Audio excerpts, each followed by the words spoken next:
Allez, cap à l'ouest pour une terre de crêpes et de fruits de mer. C'est à Dinard que nous vous emmenons en week-end, l'une des plus belles stations balnéaires de la Côte d'Émeraude qui avait envoûté les Britanniques à la belle époque. Manon Monnier et Sébastien Guerche.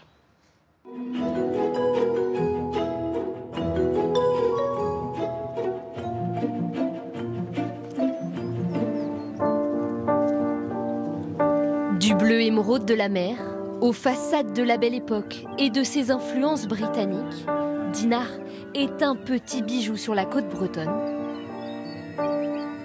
Mais face à Saint-Malo, Dinard se montre discrète, timide, alors qu'elle regorge de surprises.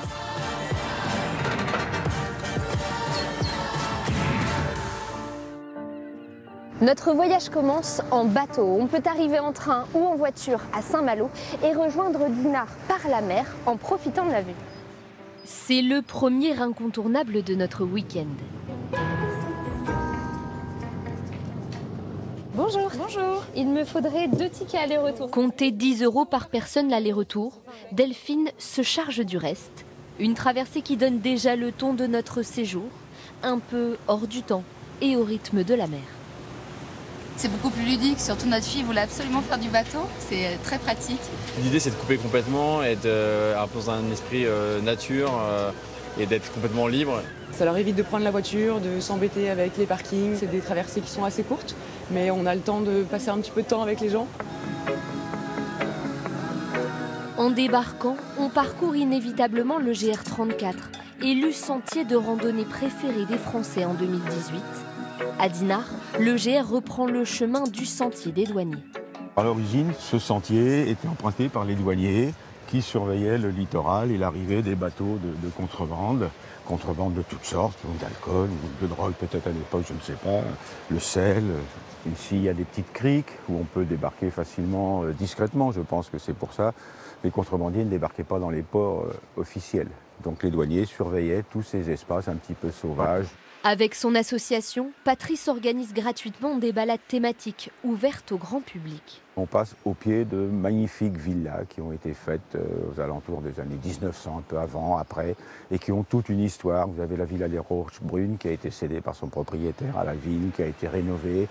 Au XIXe siècle, la ville devient une station balnéaire privilégiée des aristocrates anglais à la recherche d'un climat doux. Restons dans l'histoire, mais remontons quelques siècles plus tôt, du temps des druides. Dinard entretient encore aujourd'hui une tradition locale bretonne. Partons à la rencontre d'un hydromélier. C'est le premier insolite de notre week-end. L'hydromel consiste à fermenter l'eau et le miel pour créer du chouchen, un parfait équilibre que maîtrise Stéphane. La fermentation, c'est quoi? C'est les levures qui vont manger le sucre du miel, qui vont se transformer en éthanol, l'alcool, et en CO2. C'est pour ça qu'il y a un dégagement et on voit les petits barboteurs qui évitent l'entrée d'air, c'est-à-dire l'oxydation du produit final, comme peut être dans le monde du vin.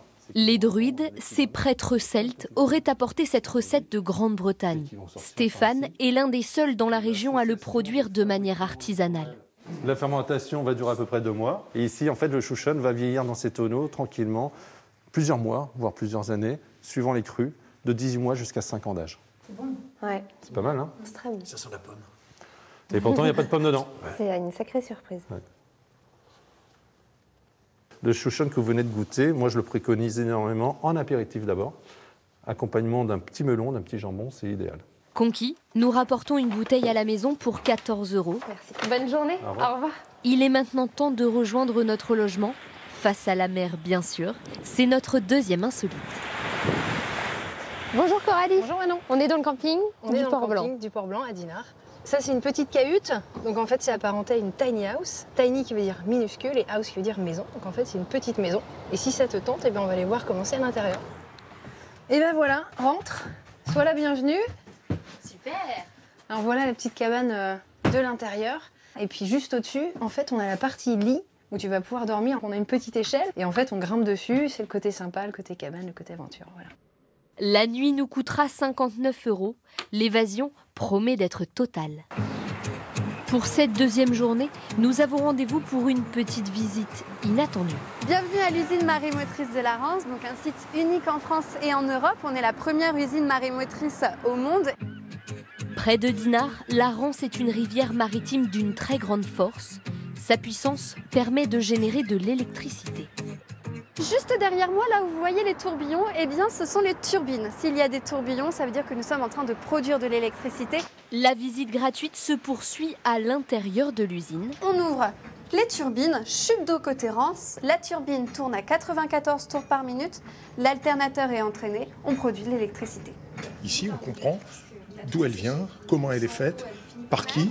C'est ça qui est intéressant aussi. En général, les gens pensent simplement que c'est un pont et qu'il n'y a pas cette usine en dessous. Et donc c'est toujours la bonne surprise. Non, non, c'est une visite, un petit musée industriel. Le sol de la salle des machines, c'est le niveau zéro de la mer. Donc la production est équivalente à la consommation de 225 000 habitants. Pour terminer ce week-end en beauté, faisons comme les Dinardais. Ils se retrouvent le dimanche après-midi dans un lieu très animé pour profiter une dernière fois du soleil, de la mer, sans se ruiner. C'est le bon plan de notre week-end. Je voudrais du soleil vert, des dentelles et des théières. Avec un cocktail de jus de fruits, nous profitons d'un concert gratuit au restaurant Les Mérias. L'établissement offre l'une des plus belles vues de la ville.